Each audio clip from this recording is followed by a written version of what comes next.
rolling, darkest walls. Will she lose her way? Not with whispery light at play.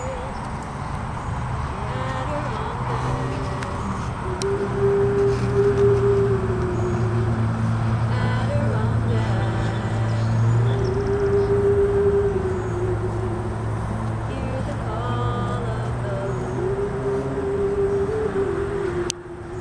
Adirondack, seeking refuge, she heads into the wilderness. The company of feathered friends eases her pain, seeking peace. She's offered paintings in the sky and the lullaby of the falling rain. Adirondack, Adirondack, hear the call of the Adirondack.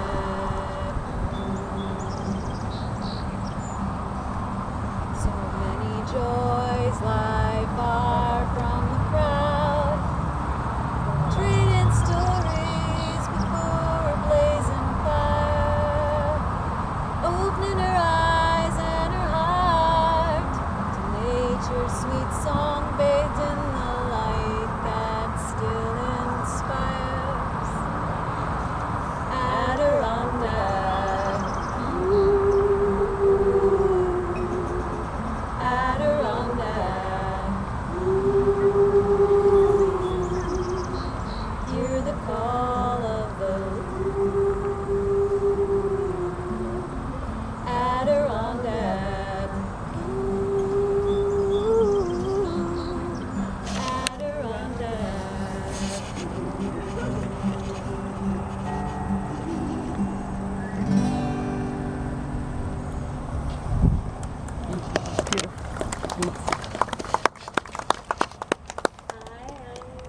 Barker and the president of the board, so I get to do these wonderful things.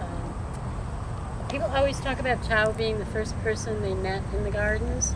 For me, things were a little bit different. I started gardening the year before Chao, and I'm one of the first people Chao met in the gardens. Me and Susan Nasser, who's not here. And this is before Chao became a master gardener, and my plot is just down there. So the first time I ever met Chao, I came by here to tell him to quit throwing rocks out in the pathway because they would stop the lawnmower. And we had a very friendly talk after that. And from that point on, whenever I was here, Chao would come and ask me how to garden. And I don't really know that much about gardening. I just garden. I like doing it. But, you know, then he became a master gardener, and he became like a fixture in the gardens. And I have to admit, I'm not sure like what anybody can say to really get across how amazing he was.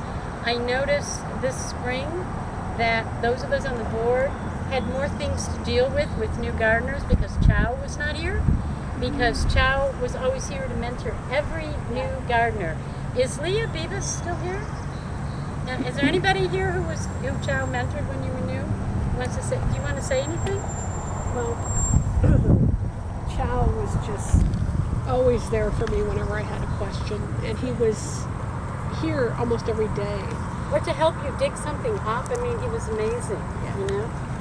Something that I don't think anybody knows, because I don't think I ever said this before, I'm on the board because of Chao, and maybe that means you don't think that's good, I don't know.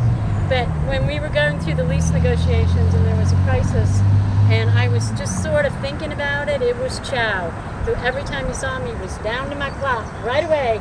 You need to go on the board. You need to go on the board. We need you on the board. So I ended up on the board.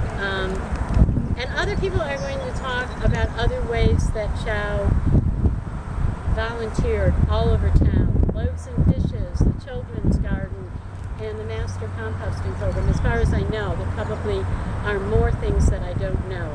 But I'm just going to say one more thing. I'm holding this candle for a reason. I was in Spain on March 11th when the train bombings happened. If you don't know what that is, it's their version of 9/11. and I was 20 minutes away from the bombing site, and I was really affected by it. And all over Spain, they have these red candles for grieving. And all around all the train stations, they had the candles lit, and they had flowers and stuff. And that really struck me as a good way to grieve. So when I first found out that Chao died, I had this candle. It was red then. And it seemed like the best thing I could do. I came down here and I lit the candle and I put it in his plot. And other people put some candles and some flowers, and it was really very nice. So I am at a loss to say anything else other than it's horrible not having Chao in the gardens. It's absolutely horrible.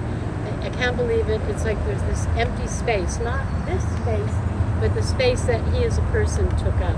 So I am putting the candle back into the plot as an official way of dedicating this as the Chao-Fu Cheng Memorial Garden for food donations and for education.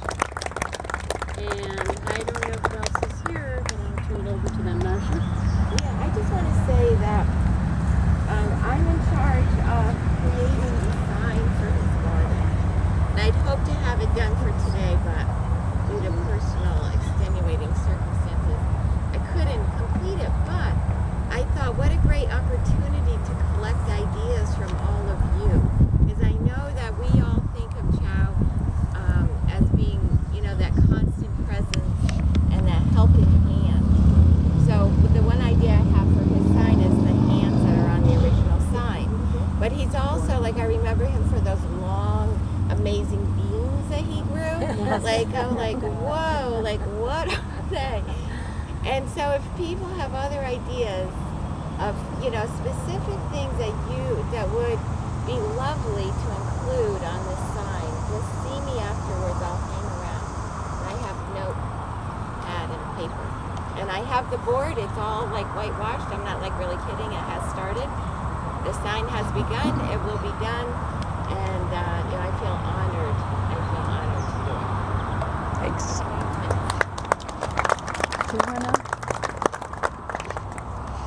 Hi, I'm Joyce Barney, and I worked with Chao for several years after becoming a master gardener.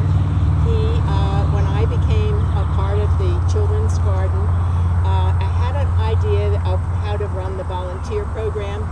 It's doing much better now without me, but it was wonderful to have him. He showed everybody that came from 5 to 7 on Tuesday nights how to do things, and so people came and said, I'd like to volunteer, and what do I do? And Chao helped us so much. He was a volunteer extraordinaire, and we loved him. And I was away when he passed away, and it was very hard. And I'm so glad that we have this wonderful memorial garden. At the children's garden, I believe that we are planning to have a stone in the labyrinth that is full of flowers in the spring, and that will be in his memory. So he was just a wonderful friend and a wonderful volunteer, and we're very happy that we had a chance to know him and have him in our garden for 2 years. He made a big difference. Thank you. And he showed me the way to this, I should say, to come to the community gardens and find out what was going on here. He said, follow me. And so I followed him last year or the year before, and how wonderful it was to come over here and see this garden. It is, you should be very proud of it. It's extraordinary. So thank you.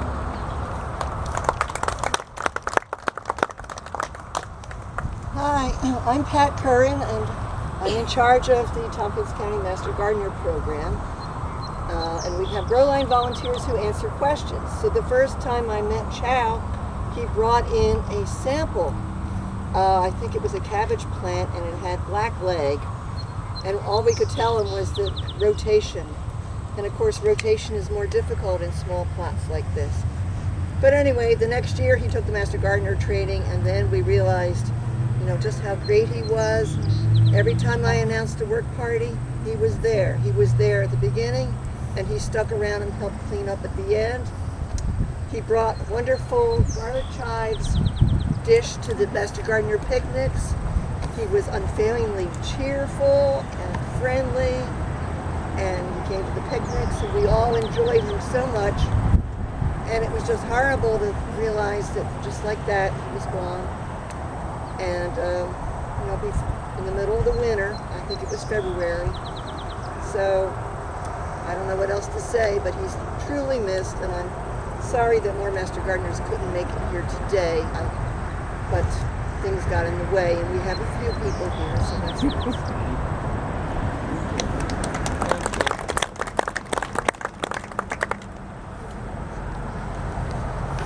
Hi, I'm Lisa Carrier Titi. And I'm Sandy Pereira. And we knew Chow through Loaves and Fishes. I've been volunteering at Loaves and Fishes for about 13, 14 years. And I met Chow, he was a guest. And after we would cook, we would go out and you want to see if, your food's any good, so you come out and you sit with folks and find out. And Chow didn't say very much at first, his English was a little difficult. But, after years getting to know each other, and then he would volunteer. But there was something that happened after he started coming here that he really literally blossomed. That he started to feel like he could open up and say other conversations. And so, what folks do here, like an analogy of planting the seed, how it affects people's lives. He really became a very different person. And I talked to Chow about a week before he died. It was, we were talking about St. Patrick's Day.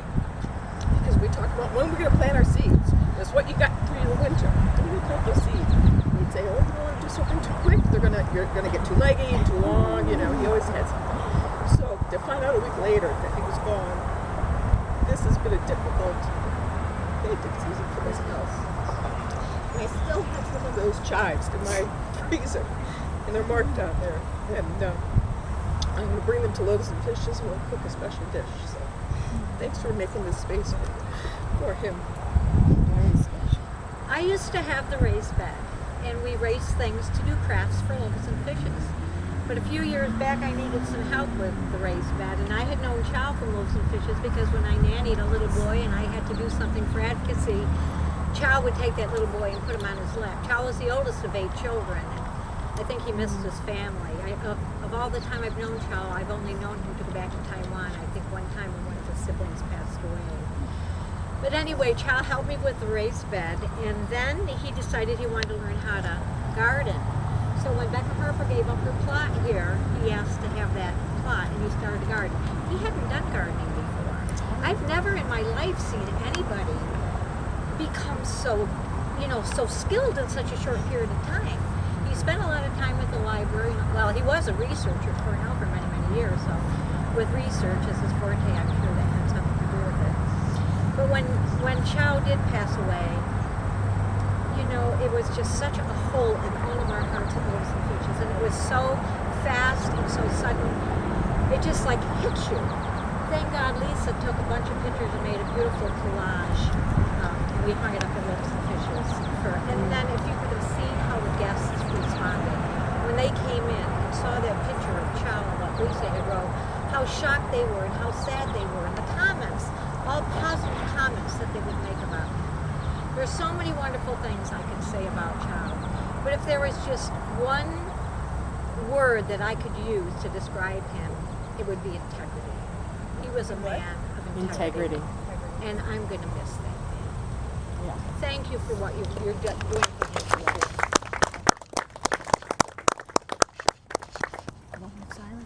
I just want to say one thing real quick. If people may think about it. Are you here, Cheryl? Yeah. In fact, I had something I wanted to say. You may want to say what I wanted to say, so go ahead first. It has to do with registration. I don't know about that, but I just want to say that Chow was, I think, in all my time, about 14 years. People are In done. about Have a 14 moment of years I've silence. served Yes. on the board. Chow was the first person who was, he did not run for the board, he was a write-in. And so,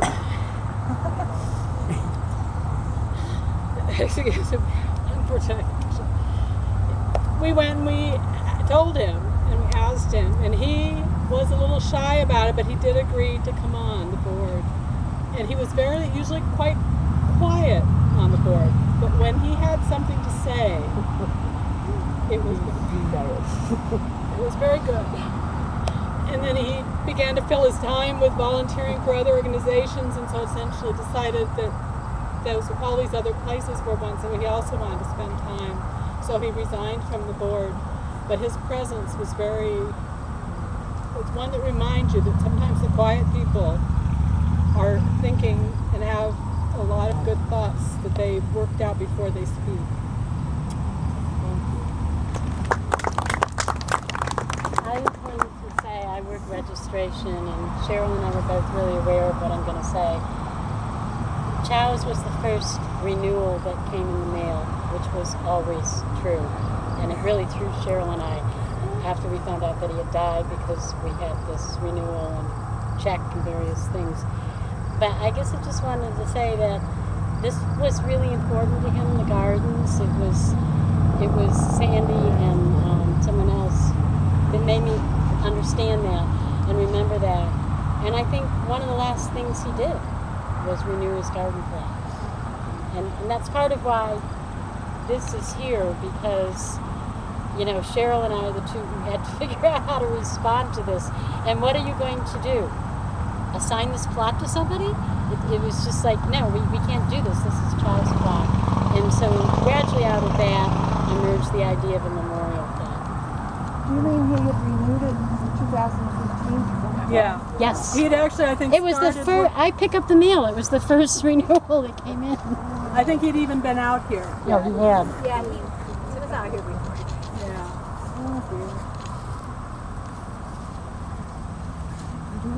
I have one pretty strong memory of a very interesting story. I don't know if anybody knows about it, but he was alone and I had come down. There was nobody else around. And I had just missed this incident. There was, he had come in the garden, and over down in that fence, a deer jumped over the fence and headed out to the meadow and looked rather anxious, according to Chao. And the area is pretty overgrown. Chao walked over to see what was going on and what the plot looked like. He found a newborn fawn. Could just barely walk. And he picked the fawn up and he carried it over the gate and walked out in the field and set it down and got it to join its mother. And that's something I remember the most. Another incident was when we were working on lease renewal and stuff. We had a TV interview set up that was coming down to do the gardens, and it looked like I was going to be doing this alone. I couldn't get anybody else to come, and but Chao ended up being here, and I took on a reporter, and Chao gave a tour with the camera and all that of what he was growing and some of the other plots and Burmese community gardens and the whole thing. And that made it on the air. So he was there for us. Good man.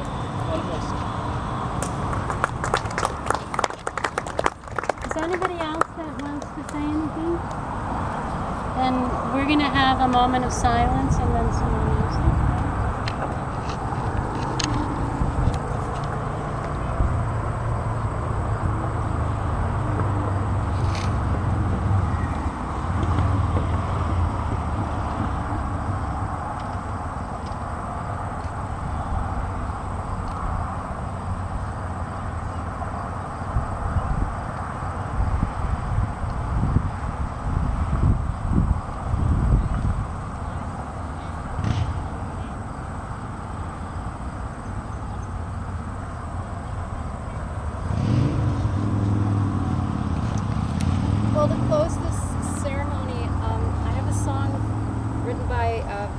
godson of Paul Robeson. His name's Eric Bibb.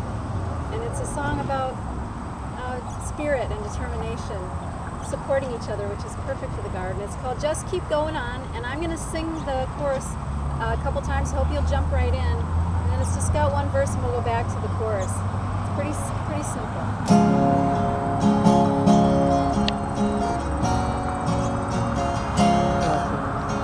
Just keep going on. Just keep going on. Just keep going on. Just keep going on. Take every knock as a boost, and every stumbling block as a stepping stone. Lift up your head, hold your own. Just keep going on. Just keep going on. Just keep going on.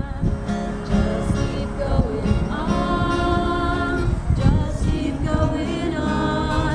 You take every knock as a boost, and every stumbling block as a stepping stone. Lift up your head, hold your own.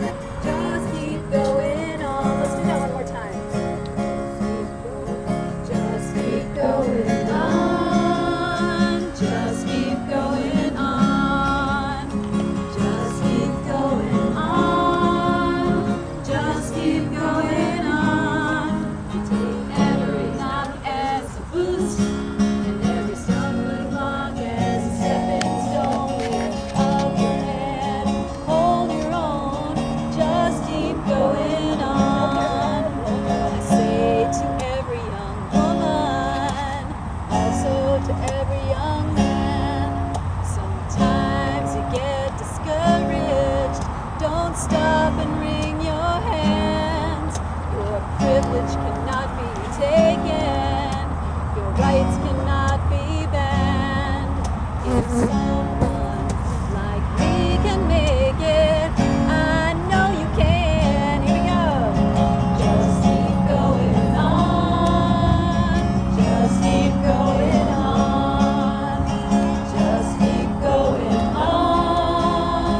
Just keep going on. You take every knock as a boost, and every stumbling block as a stepping stone. Lift up your head, hold your own.